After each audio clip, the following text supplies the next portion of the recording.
ഇടവേള ഇല്ല എന്ന് തന്നെ പറയേണ്ടി വരും. ശക്തമായ മഴ, അങ്ങനെയുള്ള മഴയത്താണ് ഇവരുടെ സമരം ഇപ്പോൾ പുരോഗമിക്കുന്നത്.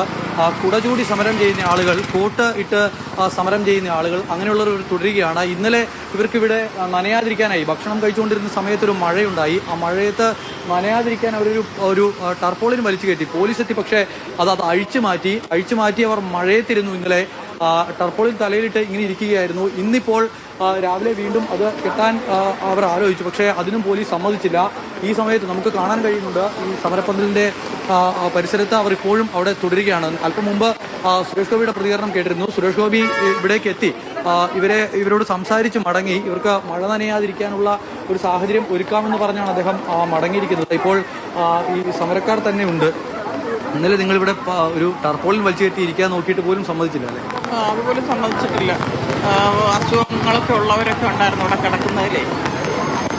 അസുഖങ്ങളുള്ളവരാണ് കൂടുതൽ ഇവിടെ കിടക്കുന്നത്. അവർക്ക് ആ ഒരു പരിഗണന പോലും സർക്കാർ കൊടുക്കുന്നില്ലല്ലോ എന്നാണ്.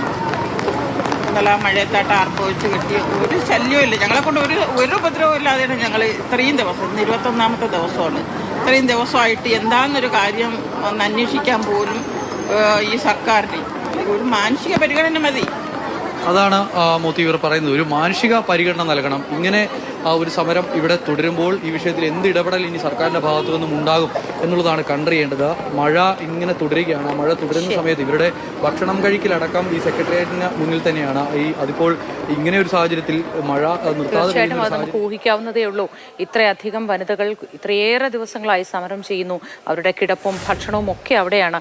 ഈ സാഹചര്യത്തിൽ ഈ കനത്ത മഴ മൂലം അതൊക്കെയും ബുദ്ധിമുട്ടിലായിരിക്കുന്നു. അപ്പോഴും മനുഷ്യത്വപരമായ ഒരു സമീപനം സർക്കാരിൽ നിന്നുണ്ടാകുമെന്ന പ്രതീക്ഷയിലാണവർ. അമൽ തേനപ്പറമ്പിലാണ് വിശദാംശങ്ങൾ നൽകിയത്.